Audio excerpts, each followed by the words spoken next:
¿Cómo están, amigos? Bienvenidos. Comenzamos con una nueva edición de Agro 3, el reflejo de la actividad agroindustrial y en todas tus pantallas.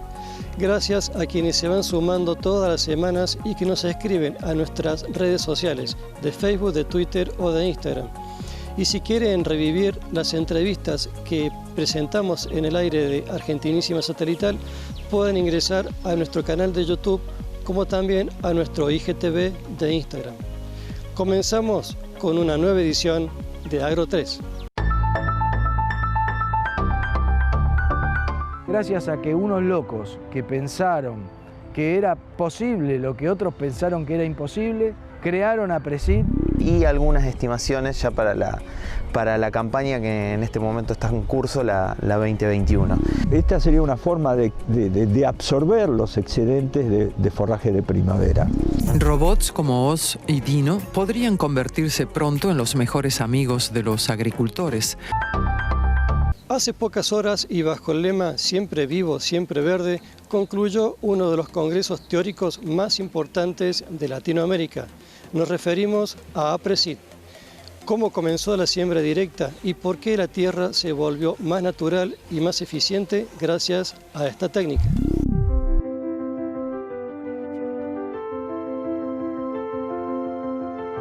Gracias a que unos locos que pensaron que era posible lo que otros pensaron que era imposible, crearon APRESID, y en APRESID, que es la Asociación de Productores en Siembra Directa, se pusieron a compartir el conocimiento, a enseñarse unos a otros lo poco que sabían en aquel entonces y lograron cultivos exitosos sin hacer labranza.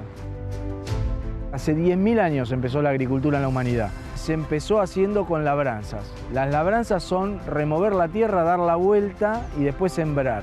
Nosotros llevamos adelante una tecnología de siembra que consiste en no labrar la tierra, solamente sembrar. Y toda la Argentina se transformó en un país líder mundial en mitigación de erosión de los suelos.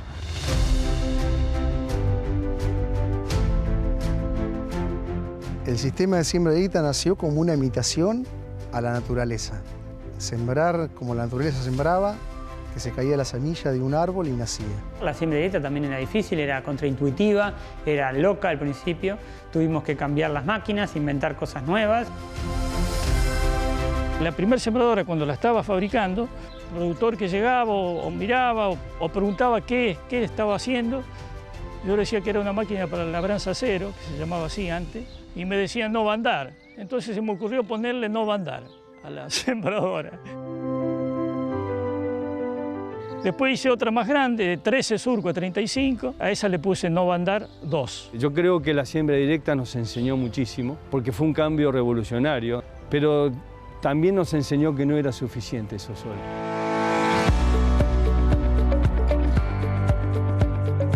Lamentablemente no hay sistema de la vida que esté sustentado sobre una excesiva simplicidad. Todos los biomas son complejos. Cuando uno mira una selva es muy complejo. Pensemos que ahí viven miles de organismos distintos, animales, vegetales, hongos, etc. Y tenemos que salir de la simplificación de los sistemas, volverlos a complejizar para parecernos más a la naturaleza. Estábamos en sistemas que se estaban un poco separando o alejando de los principios de funcionamiento de la ecología básicos, pero estamos trabajando en ecosistemas. Y entonces, al separarnos o al dejar de entender el sistema en sí, cómo funcionaba, claramente eso nos traía diversos problemas de tipo ambiental.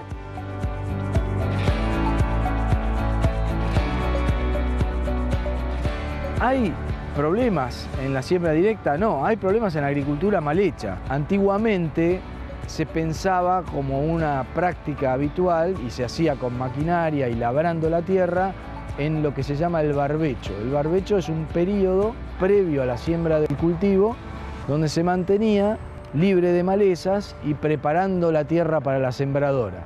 Campos de altísima productividad pasaron a tener grandes áreas inundadas, el agua nos empezó a sobrar. Si un cultivo consume alrededor de 500 milímetros para tener potencial. Estoy metiendo en la misma bolsa todo para hacerlo sencillo. En una zona que llueve 1000 milímetros quiere decir que hay 500 milímetros que te sobran, entre comillas. Entonces, por un lado, vos tenías el suelo desnudo, donde tenías posibilidad de que malezas colonicen el lote.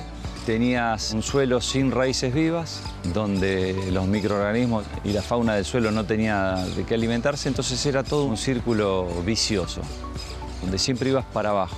Lo que tradicionalmente se conocía como barbecho, que ese periodo de descanso totalmente antiguo, hablar de descansar el suelo, uno lo que quiere es que haya actividad biológica. La actividad biológica abajo tiene hambre. Cuando hablamos de no descanso, no alcanza a contener el suelo cubierto. Esa cobertura en lo posible tiene que ser viva. Mantenerse verdes lo más tiempo posible. La agricultura moderna está girando alrededor de ese concepto de una buena cobertura vegetal en los suelos, casi permanente si es posible, porque de esa manera lo que se asegura es una fotosíntesis casi permanente y una captura de carbono. Fijar a través de la fotosíntesis la energía que llega todos los días y que, bueno, con los barbechos desnudos la estábamos desaprovechando. Y entonces, ¿dónde está el desafío? Bueno, es cómo armar una estrategia para que el suelo descanse lo menos posible en la medida que el agua me lo permita. La semana próxima te seguiremos contando qué es APRESID. Y en el marco de este importante congreso, ahora nos cuentan qué significa y qué es la red de maíz tardío. Respecto a la red de maíz tardío que comenzamos en la campaña 11-12, fue una red que se generó a partir del incremento de la superficie que venían destinando los productores a este tipo de planteos de maíz, como una estrategia para incrementar sus pisos de producción y estabilizar la producción del maíz en sus sistemas. Trabajamos inicialmente con la parte de genética para maíces tardíos, incrementando después en el tiempo otras temáticas como nutrición, uso de fungicidas, manejo de la densidad y demás.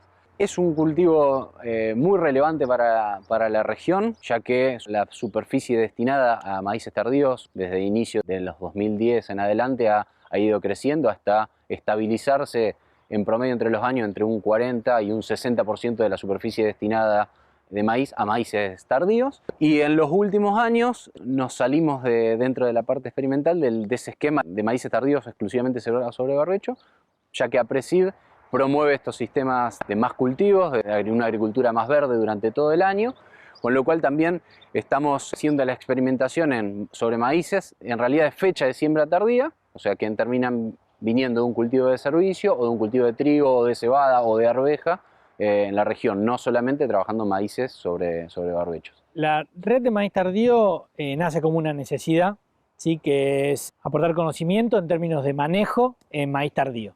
Cuando arrancan los maíces tardíos, hace un boom hace ya por ahí 10, 15 años, arranca la red de maíz tardío primero aportando información sobre elección de genotipo. Tradicionalmente todos los años hay entre 10 y 15 genotipos por año que participan en entre 10 y 16 sitios más o menos. La red va desde centro de la provincia de Buenos Aires como ruta 5 para el norte hasta mitad de Santa Fe, y después agarra una parte de Córdoba, el este de Córdoba y una parte de Entre Ríos. Eso fue el inicio de la red.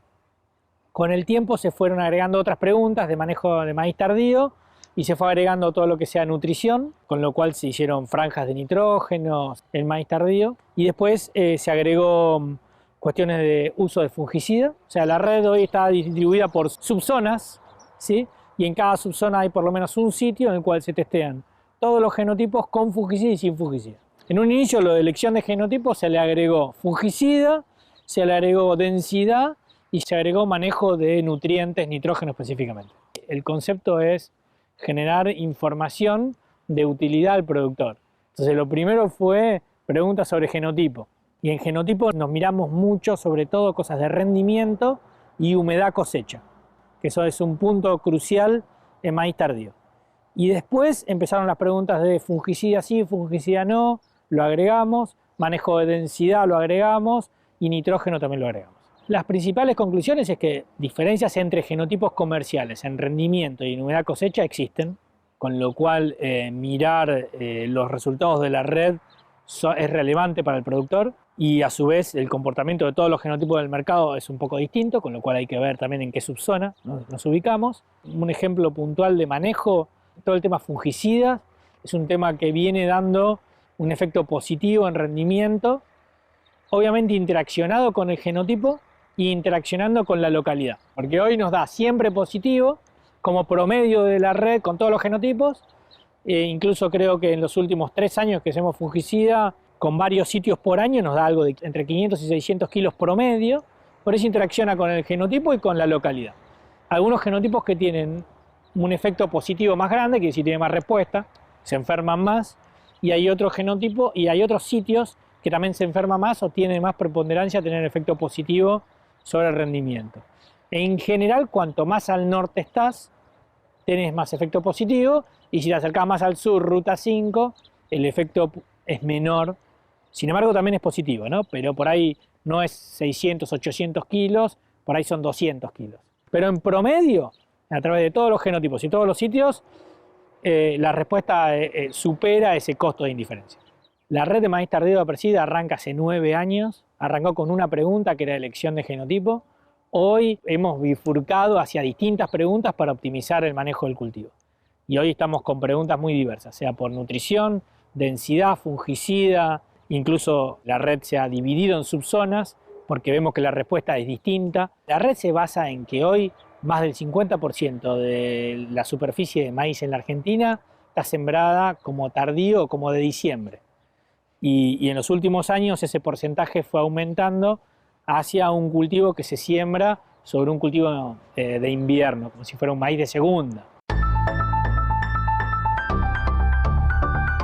¿Estás planificando tu próxima campaña? Facit tiene estos productos de excelente calidad para que tus rindes sean cada vez más superiores. Toda la información la puedes encontrar en sus redes sociales en facit.com y también puedes llamar a tu agente de confianza. Desde hace 24 años, desarrollamos investigación para nuevas tecnologías en agroproductos, acompañando al campo y brindando soluciones específicas para cada problema. Trabajamos buscando la evolución constante, cimentada en el valor de nuestra gente. Hemos crecido sobre los pilares del esfuerzo y compromiso diario.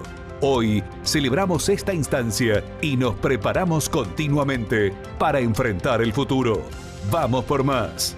Facit, Ciencia e Industria Argentina al mundo.